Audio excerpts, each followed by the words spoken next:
नमस्कार, मी संकेत Deshpande, top news मराठीमध्ये आपलं स्वागत. परभणी गंगाखेड महामार्गावर ब्राह्मणगाव जवळ सुवर्णभूमी परिसरात एक भीषण रस्ते अपघात झाला असून या अपघातात एका दुचाकी स्वाराचा जागीच मृत्यू झाला आहे.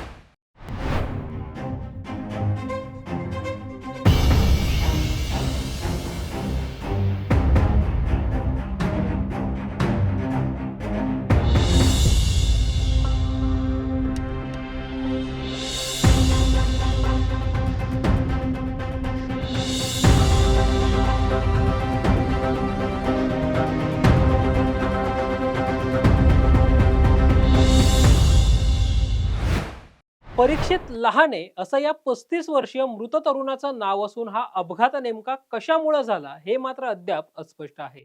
सध्या या अपघात प्रकरणी ग्रामीण पोलीस ठाण्यात गुन्हा दाखल करण्याची प्रक्रिया सुरू असून पोलीस पुढील तपास करत आहेत. दरम्यान गेल्या काही दिवसांपासून परभणी जिल्ह्यात अपघातांची मालिका सुरूच असून प्रशासनाने याकडे आता तरी गांभीर्याने लक्ष द्यावं अशी मागणी व्यक्त केली जाते आहे.